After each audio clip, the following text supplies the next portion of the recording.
vous avez témoigné sur les pressions et parfois les menaces que vous pouviez recevoir. La dernière en date, c'est que lorsque vous étiez tranquillement en terrasse en famille, donc je vous ai vu, vous étiez avec votre femme et votre fille. Oui, absolument. En terrasse, voilà, en train de déjeuner, et là, il y a un monsieur qui... Même temps, on prenait un café, et il y a un type qui s'approche et qui me dit vous êtes un collabo d'un régime dictatorial, faut vous arrêter de parler, on devrait vous empêcher de parler, et puis un jour, le jour venu, on vous retrouvera et vous paierez.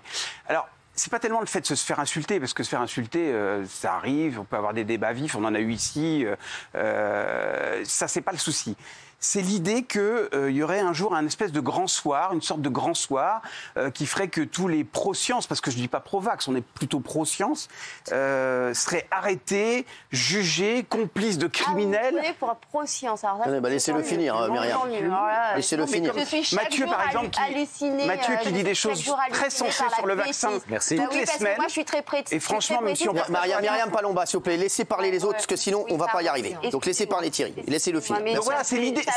Oh Myriam, c'est insupportable. Un jour, le gouvernement, qui est quand même juste élu démocratiquement, serait renversé et qu'on serait tous arrêtés, jugés comme des criminels de guerre. D'ailleurs, il y a un des internautes qui m'a envoyé une liste. Je suis sur la liste des grands criminels et collaborateurs, avec Olivier Véran, avec Daniel Cohn-Bendit, avec Claude Maluret, avec le président de la République. Voilà, et je suis en 19e position sur le mur des criminels et des collabos. Il y avait eu les murs des cons. C'est ça qui me gêne. C'est pas, encore une fois, Myriam, c'est pas le débat vif qui me gêne. Ça me gêne pas. C'est l'idée de dire que on est collaborateur de criminels de guerre. En même temps, c'est pas vous qui avez dit sur l'émission d'Estelle Denis qu'il fallait pourrir la vie des non-vaccinés, que c'était des connards. Oui. Alors, sur le mot connard, on a l'extrait. Alors, vous avez le droit. Alors, on va le voir.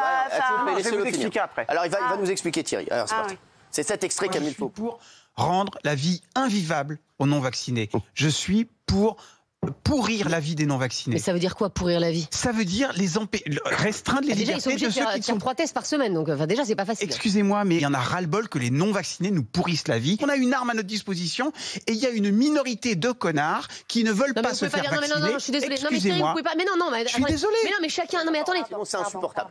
Alors, j'étais en train de dire à Myriam qu'elle parlait quand je vous donnais la parole, sinon on n'y arrive pas. Alors, juste Thierry. Après, j'ai retiré mon mot connard en disant qu'effectivement c'était un petit peu outrancier, mais en revanche, j'ai dit que vous étiez des irresponsables. Et je ne retire aucun mot, à part le mot canard, de ce que j'ai dit là, parce que je pense qu'il faut pourrir la vie des non-vaccinés. Je suis vraiment... Parce que c'est vous qui nous pourrissez la vie, en fait. Si aujourd'hui on vit... On va en parler, Thierry, parce que Myriam, vous avez fait ce tweet, on t'a clapé tranquillement en famille à la terrasse d'un café parisien. Un homme s'approche et me dit ce que vous nous avez dit, vous êtes un le collabo d'un régime dictatorial. Et Myriam a réagi, elle a mis en même temps, vous avez voulu leur envoyer des brigades pour qu'ils se fassent vacciner de force.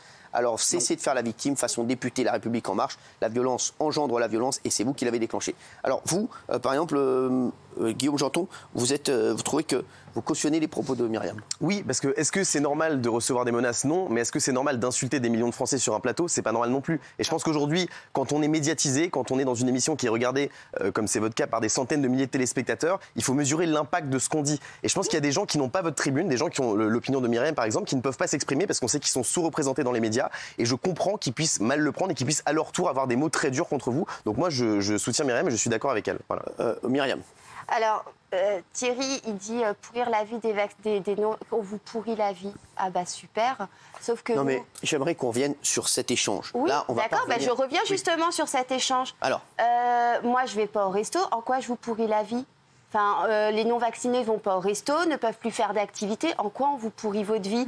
En quoi on vous pourrit votre vie? Par contre, vous faites des appels à la haine sans cesse. Alors, en quoi les non-vaccinés, vous avez eu un cas d'une personne qui est venue vous voir, en quoi les non-vaccinés, les gens qui veulent défendre leur lit, qui veulent défendre... Mais moi aussi j'en ai, moi aussi on n'arrête pas de m'attaquer. Et alors, en quoi des gens comme moi qui n'ont même plus accès à des choses simples de la vie courante, vous pourrissez... Mais vous avez choisi. Et alors, vous avez choisi de vous vacciner. Très bien, vous êtes content, vous allez au restaurant. S'il y a ces mesures, c'est parce qu'il n'y a pas assez de gens vaccinés. Ah oui, d'accord, il n'y a pas assez. Alors, il faut quand même savoir selon... Et notamment sur les parties... On n'en peut plus que vous lisiez des trucs. De la population. C'est quoi? C'est pas excellent. Ce qui me gêne, Myriam, c'est que les gens comme vous n'arrêtez pas de dire qu'on vit dans une dictature sanitaire. Si on était vraiment dans une dictature, mademoiselle, vous seriez... Mademoiselle, madame. Vous seriez soit en prison au mieux, dans une vraie dictature, je parle d'une c'est ce que vous dictature comme la Chine ou la Russie, effectivement. Ou au mieux, une police politique vous aurait éliminé. Excusez-moi, moi aujourd'hui, je ne peux plus amener mes enfants dans des centres aérés type Disneyland, parc Astérix, etc. Je ne peux plus rien faire avec mes enfants. Je ne peux plus aller au restaurant.